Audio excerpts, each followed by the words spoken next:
I just wanted to present Carmen Subieta and Alejandro Cáceres.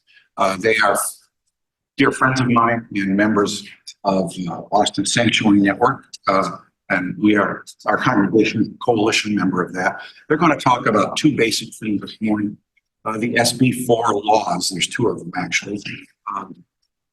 Very harsh anti-immigrant laws. And they're also going to talk about a related issue, which is counsel at first appearance. Right? Legal representation when you go before a magistrate after an arrest. Those are linked, and they're going to explain how those things are linked. So I'll just let the two of you take over, and you want me to pass out the first one. I'll pass out the SB4 information. I can pass that out. Okay. Okay. I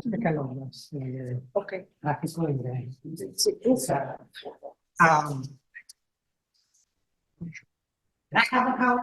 Oh yeah, sure. Here you go. I got it. Thanks. No problem. I was thinking about thank you. Te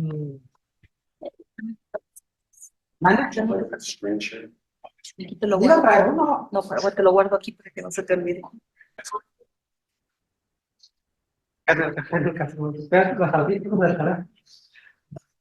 I'm gonna wait for Howard to finish passing them out and I'll start that. Okay, you know. Aspetta che ora parlando del codice va da.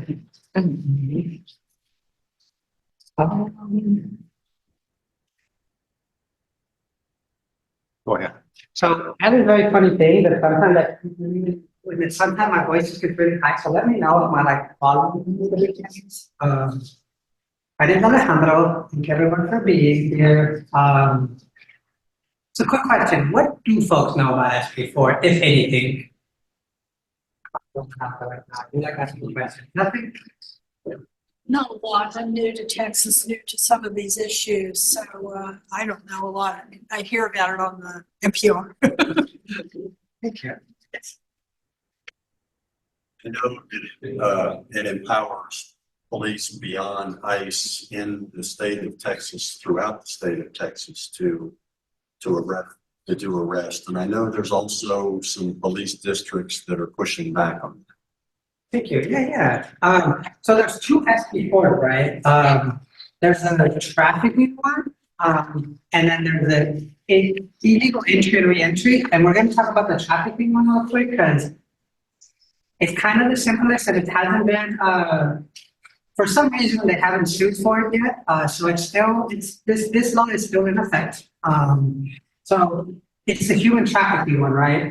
It states that if a police officer believes that you have the intent to hide someone from the law, they can give you up to 15 years in jail, or 10 years, sorry. All over Texas, it's 10 years, it's 15 years if it falls in the emergency or the disaster zone. So these are all of the counties in the border, and then 2 counties in Houston. And it's 5 years if it's like a family member, your mom, your dad, your brother, your sister, or your kids. Or if you cooperate with the police, or if you own a stash house, which is a house that they say someone could be living there without documents, hiding from the law. So this sounds reasonable. I mean, it doesn't sound reasonable, but I think the thing that's very, very scary is that the keyword here is the intent to hide. So I've been telling folks that this isn't like me playing boogeyman. This is a thing that already happened in Kyle, where there was a 17-year-old kid driving his grandpa to the grocery store, and the police told him that he had the intent to hide his grandpa from the law because his grandpa was undocumented. And that's the key word, intent. So what does it mean to intent to hide someone, and why does a police officer get the same, right? So kind of like to get into that, but I'll give it that, let's say that my cousin doesn't have a place to live, and I'm like, oh, you can live in my house. Don't worry about that. I'm already on the contract. You can just pay me $600 a month, whatever it is. A police officer can't say, well, you knew that this person couldn't get a house anywhere else. So you hit him from the law by giving him space. I'm saying a police officer can say that. We haven't seen that yet. The only case that we have seen implemented here in Texas was the case in Kyle, and I think the case got thrown out after several months. But the kid was really afraid of like, what is this what's gonna start happening? And that's the fear that we had. We're like, is this what's gonna start happening where we're just not doing? And they're like, oh, well, you didn't tell us what the status was. So that was the intent to hide. That is the scary thing about that law. Like I said, they haven't sued yet, but the law, as someone already claimed, some folks, local police departments would say, we just don't have the resources for that. Some counties at the border are very happy with the law, but whatever. So that's the other aspect before the ban.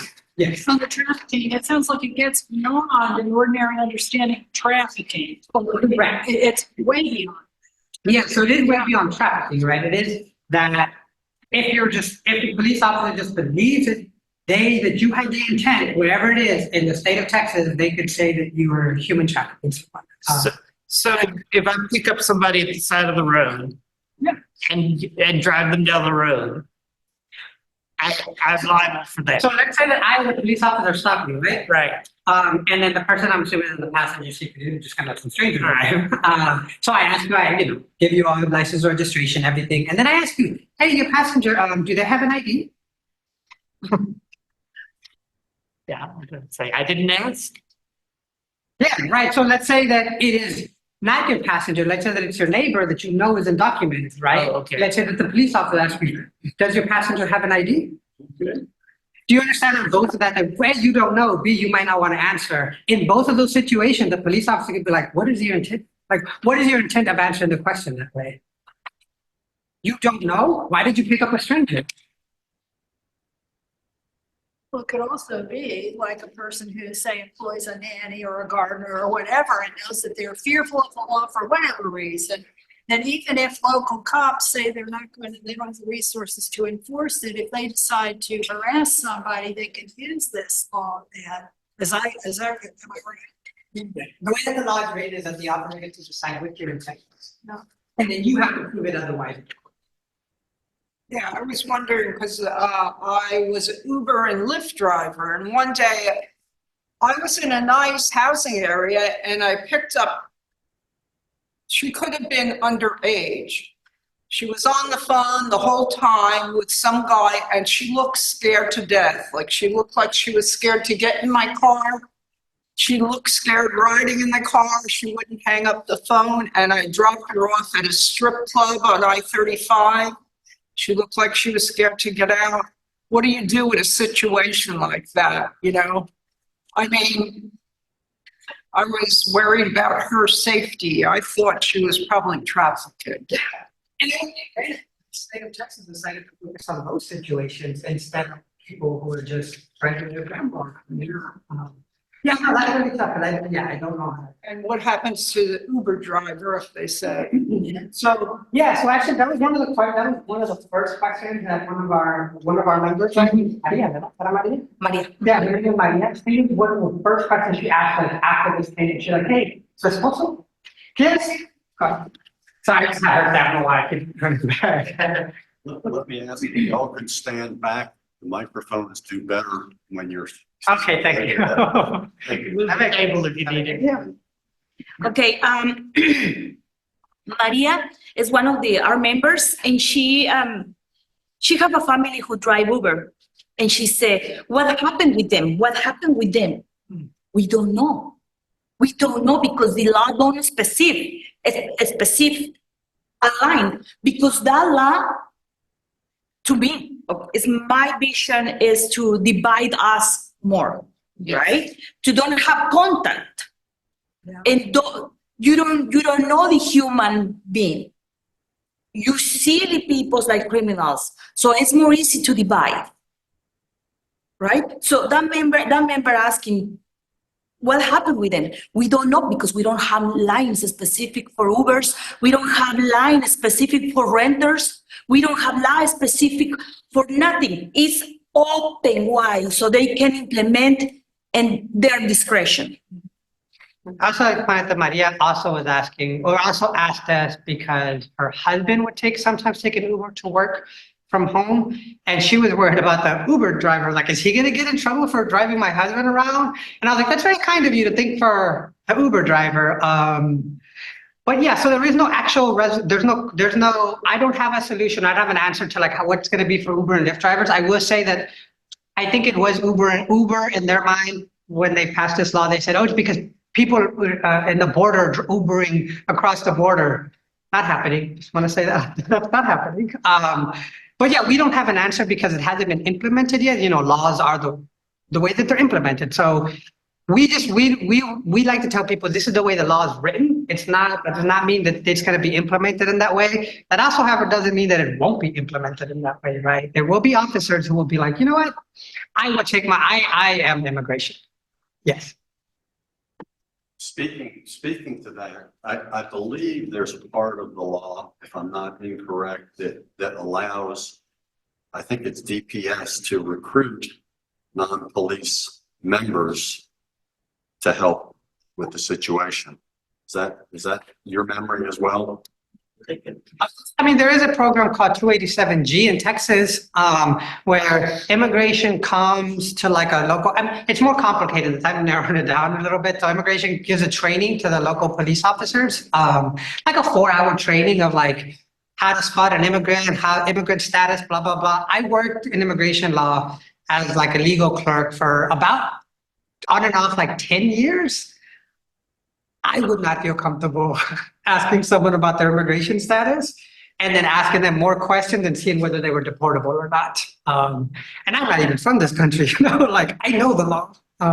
So yeah, it's like a 4-hour training. So that's the program. It's called 287G. It's really big in Houston. Thankfully, it does not exist in Travis County yet.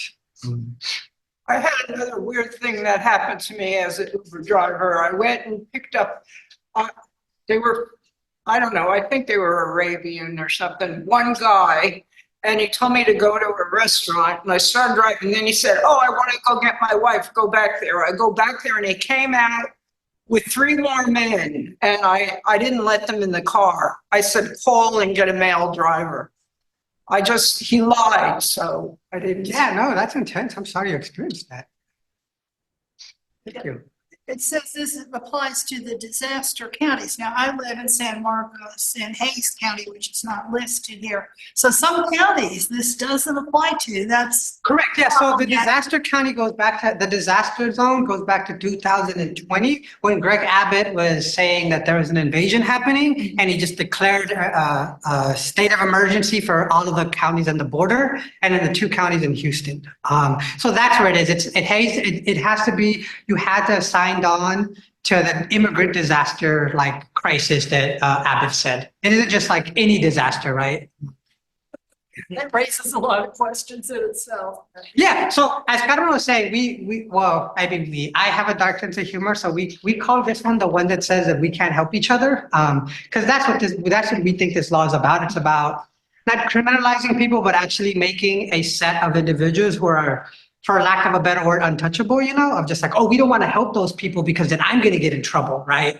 And then you cut away the solidarity between folks of like, well, I can't drive that person because I'm going to get 10 years in prison. And like, I'm pro-immigrant and stuff, but 10 years in prison, you know, like we think that's what the law is trying to do, to make sure that folks just say, no, we're not helping you. Does that make sense? I mean, it doesn't, right? Thank you. Yes, sir. Quick questions. One, like the federal law, the federal harboring law, says that has as the required intent, like intent to further the illegal presence of somebody in the country.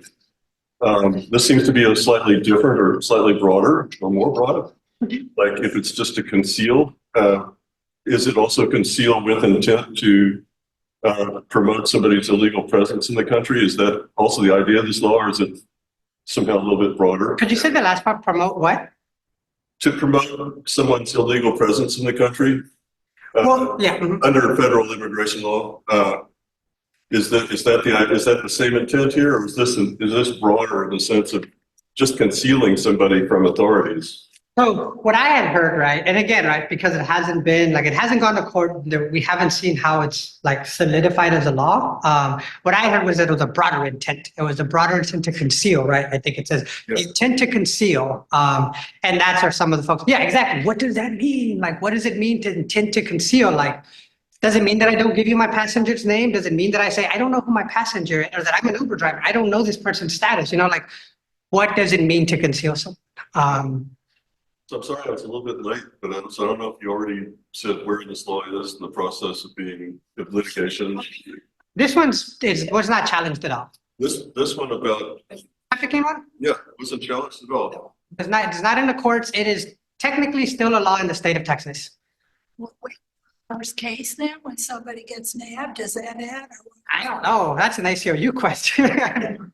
No, yeah, I don't know what folks are waiting for. I think it's that I think it's the fact that it reads so close to the federal law that they're like, can we win this in a court, in like a conservative court? But It seems like it raises the same, I mean, it seems like it raises the same questions that would challenge the other one about enforcing, immigration law against an individual, because it's the basic question of whether the state or the federal government, whether it's their area of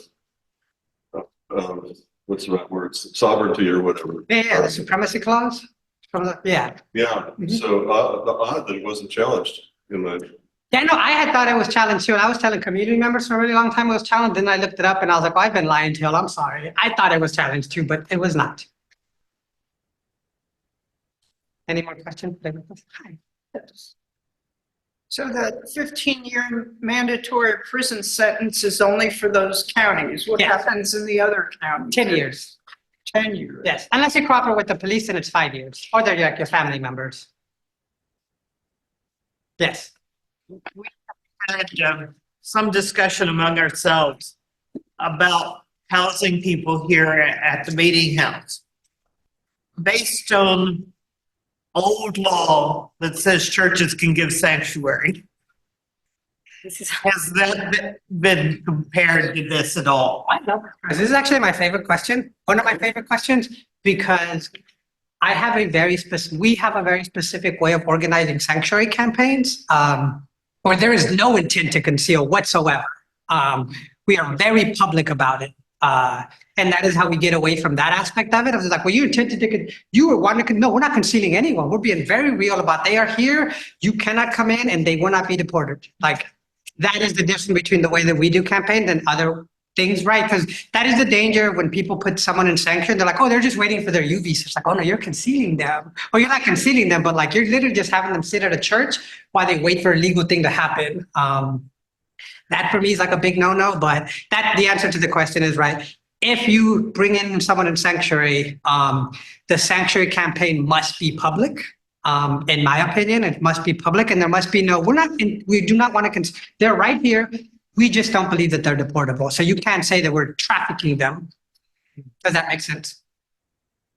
That's how all the campaigns we've ran, we've been very clear about, we do not want to conceal. We have the first day that Hilda and the first day that Alidio, the first day that Zulma, all these people have taken sanctuary. The first day they took sanctuary, we had a giant press conference and let immigration know, hey, this person won't be deported. They will be living here. And then we also changed their address. Yes. But they are deportable. I mean, ICE could come right into the church and take them and deport them. So let's talk about this other law that might help out with this. I just want to say, so I was involved somewhat with the original sanctuary movement. Yeah, the 1980s. In the 1980s. And I don't know. I've sort of been anguished watching this one because I felt as though Hilda and Ivan and what was the other fellow's name?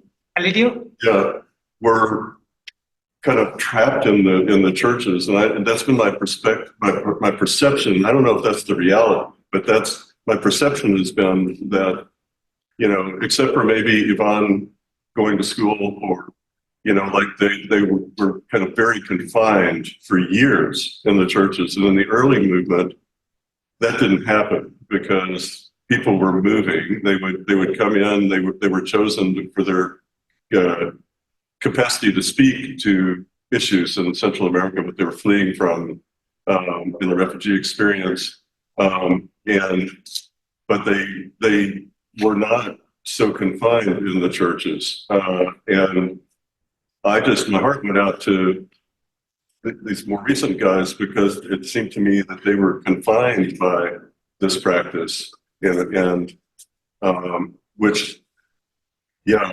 it also, I also feel as though certainly if we have another Trump administration, there's nothing going to keep authorities from raiding churches and taking people and deporting them.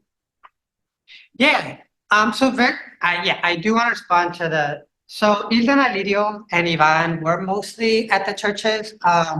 But at some point we did have a conversation on what sanctuary meant and what sanctuary was. And then, we decided that as correct, right? That a lot of the folks in sanctuary started calling it light detention.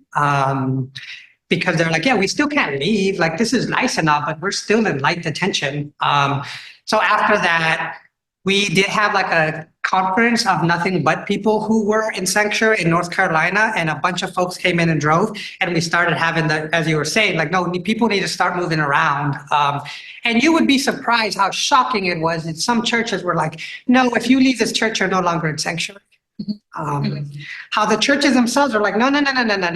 As soon as you step out, we no longer support you being undeportable because you're now breaking the law. So it actually was a fight between the churches and the congregations themselves. And we, as the organizers, like, you understand that the people are saying they need to leave this church. Like, they need to go to this conference. They want to go visit their families, even if it is for a little bit, right?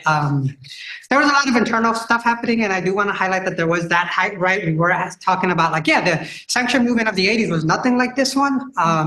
This is, I respectfully, a shell of what the 80s was, right? There is no actual network, but yeah, that was a conversation that we were having. So to go on this, so immigration has a memo. It's not a law, it's a memo that says that they won't go into several places. Churches, hospitals, schools, and I think that like places for domestic violence. And I think there's another place that I'm forgetting that they won't go into.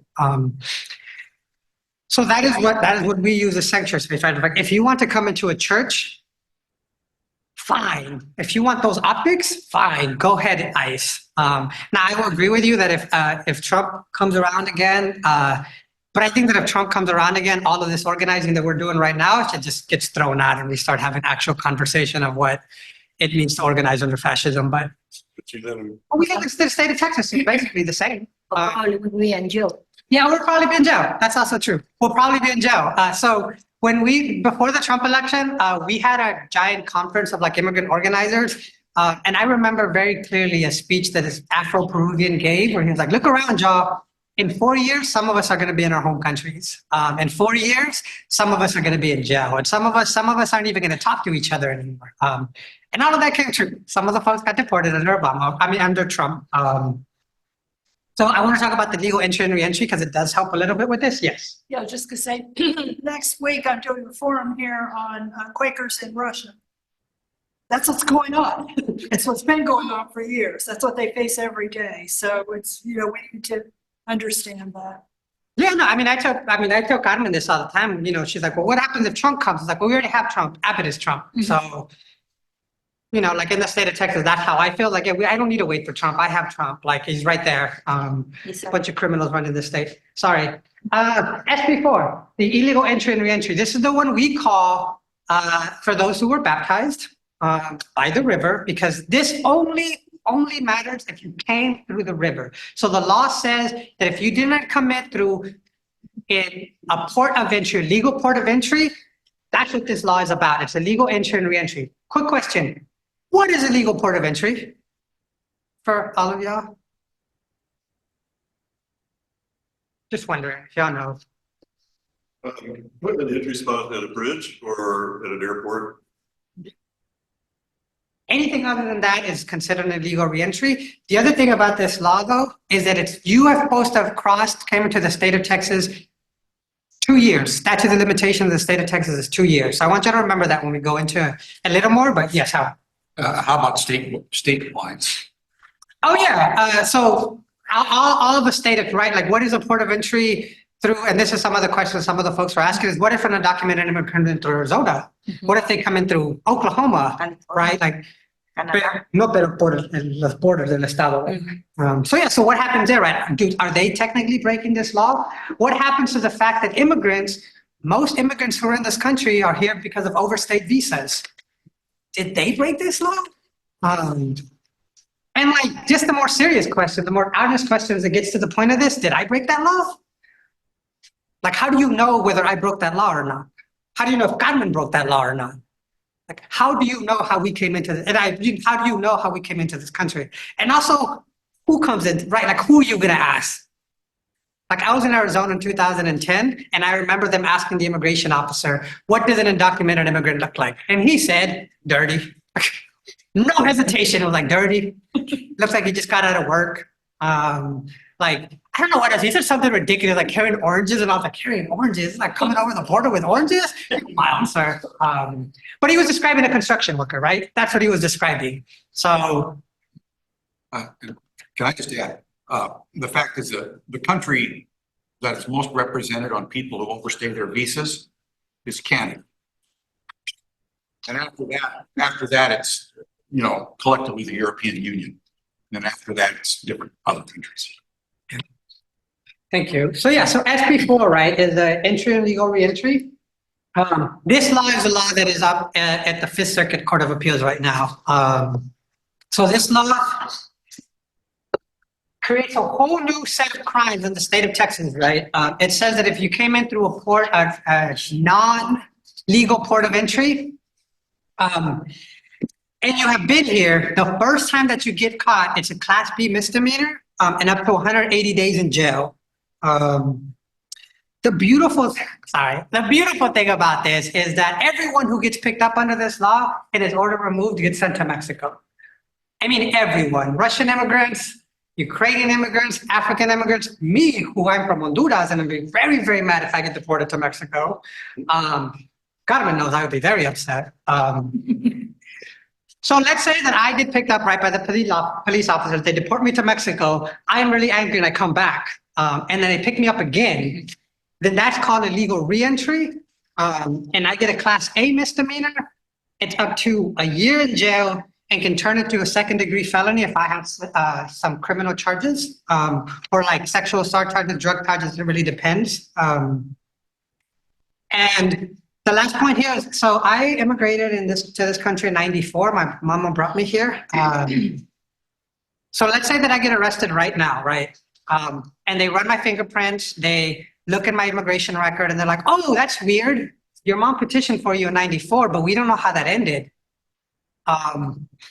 They could say right then and there, "Well, you've been in this country much longer, and we're going to deport you because we don't know how it ended." They don't have time to call immigration. They don't have time to call anyone and be like, "Hey, did he have his residency, or is he a citizen? We just don't know because he won't tell us." I could be taken from the police office to a magistrate judge, right, a local county judge, and that county judge has to make a decision on whether I can stay in this country or not. The only three defenses I have are whether I have DACA approved, whether my asylum been approved, or whether I'm a legal permanent resident. And that judge doesn't really get time to call immigration and ask, "Hey, do you know about this person's case?" They kind of have to make the decision right then and there. And then the county has to figure out how they're going to move me from Travis County to the bridge in Mexico and tell me, "Get out." Like, literally, that is the process. I get put into a van or into a car, taken to the border, and they're like, "Get out." And me, being me, if I'm like, "Yeah, no, that's not happening. I'm not going." 20 years in federal prison if I decide to not go to a country that is not my country.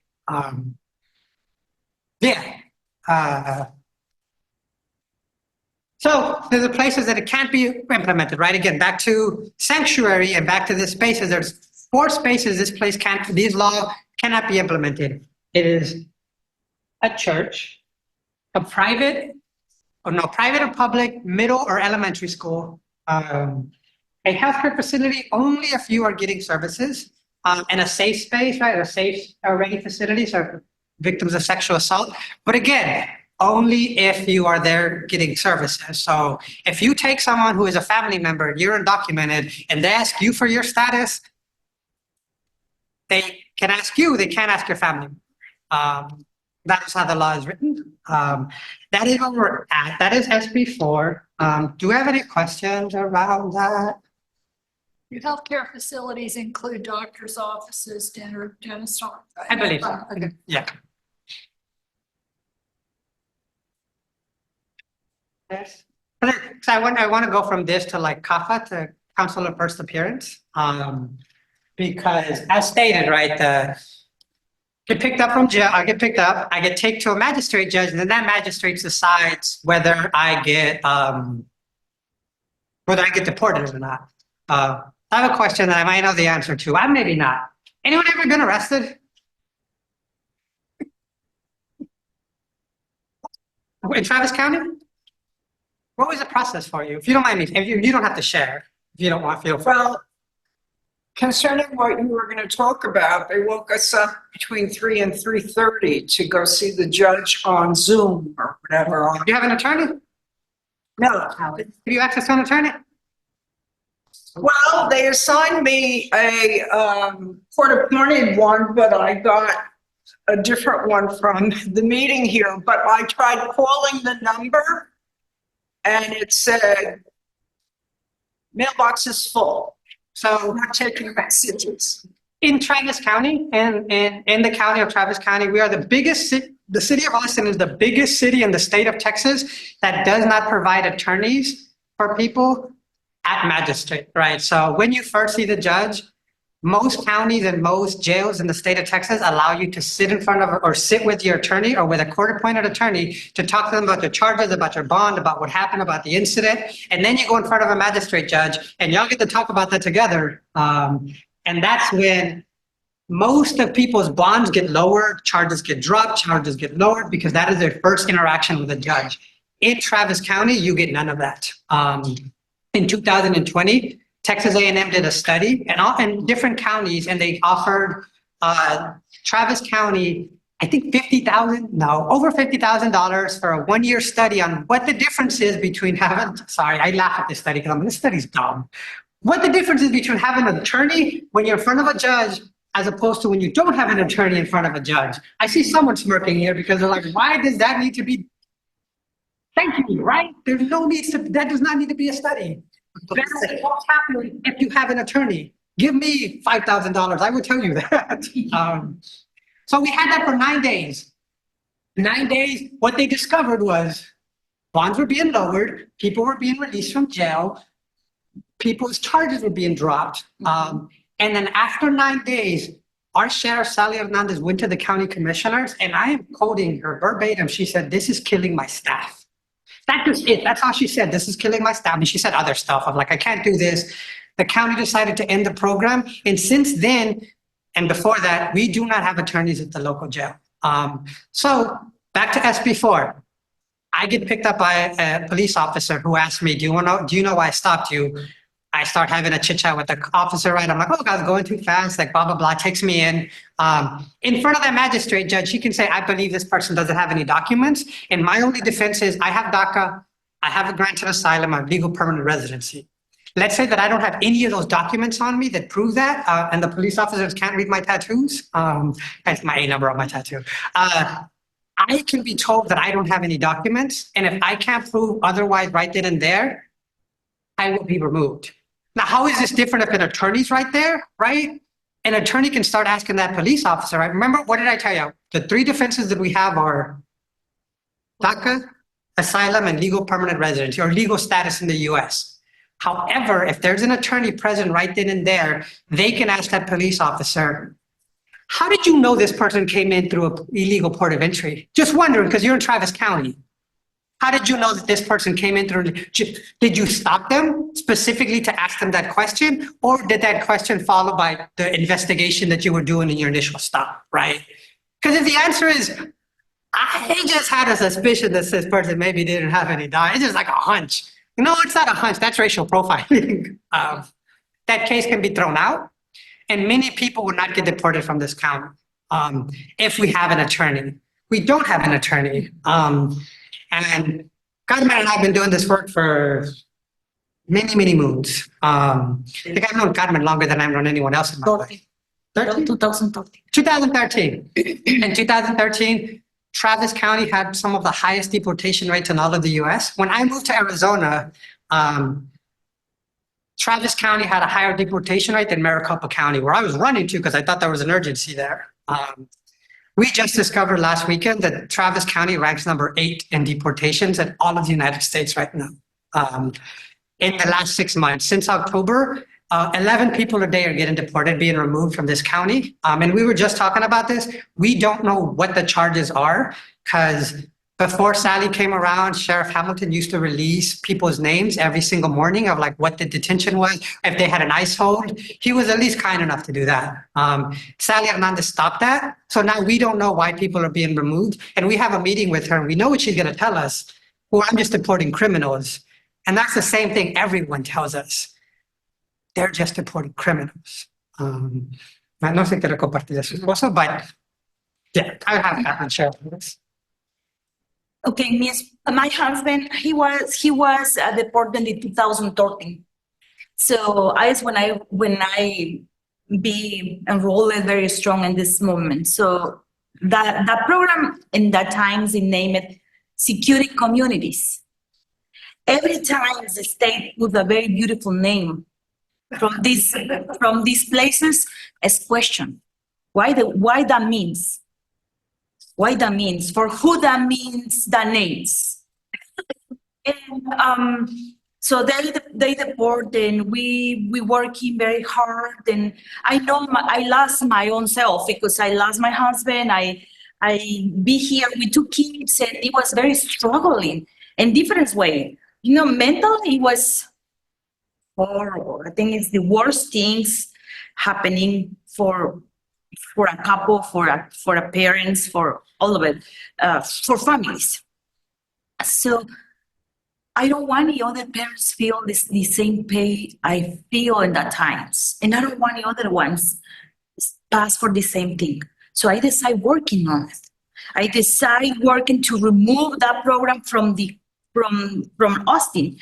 And we fight 4 years, I think, to try to remove that program. Look easy to, for one little department like sheriff, because we don't fight with the state. We don't, the Texas state it's difficult to fight to remove some law or make difference for the immigrants in that condition in the state. So the city is more small and supposedly we are more friendly with the immigrants. That's what they say. It's what said Sally Hernandez told me, because I see Sally Hernandez in a picture with the immigrants, proud about she be with the immigrants. So I was so upset because when I see that, they want to see, like, the police want to see like heroes on the kids. Is the folks with the chicks. In any moment, I'm going to catch one of that ones. So they trust me, but in any moment, I'm going to catch one of that ones. So for me, it's very upset to see them in the community. And I put them there, I write them there. Sally, Sheriff, when you increasing 24/7 CAFA in the jail, I never imagined, I won't bother her like that, but I never imagined she going to answer me by text, private. She answered me. And she don't know, probably she don't thinking I have the numbers of the deportations. So she said she's very friendly. Her department is very friendly with immigrants. I tell her the numbers don't say that. Look this. You want to speak about it?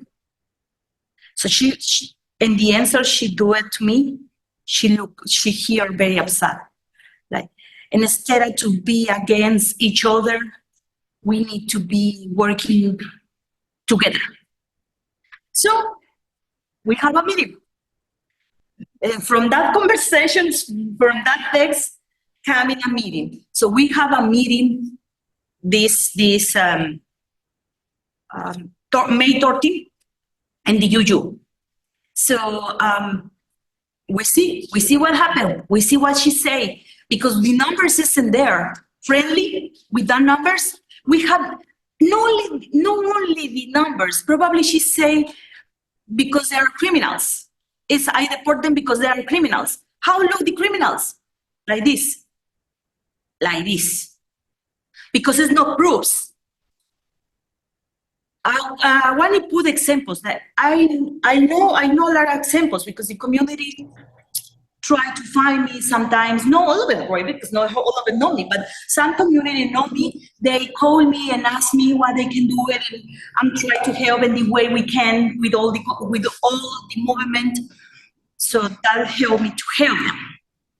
And one of the persons, the couple was discussion in the house.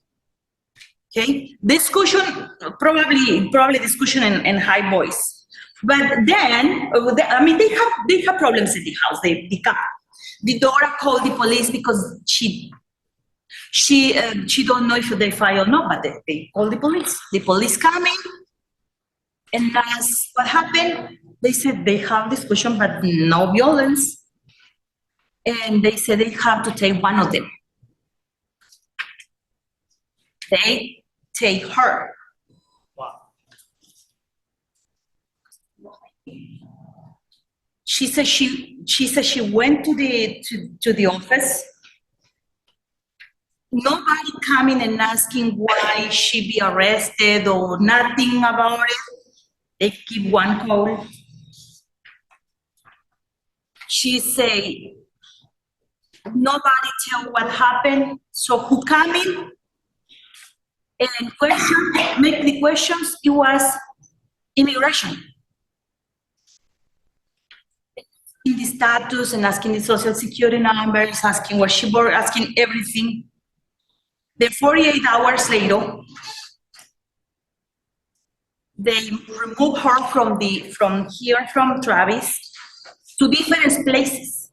She said she don't know where she was because they don't tell nothing. They only come in and take it. She don't know if it was the police. She don't know if it was the immigration. She don't know because they never give any information.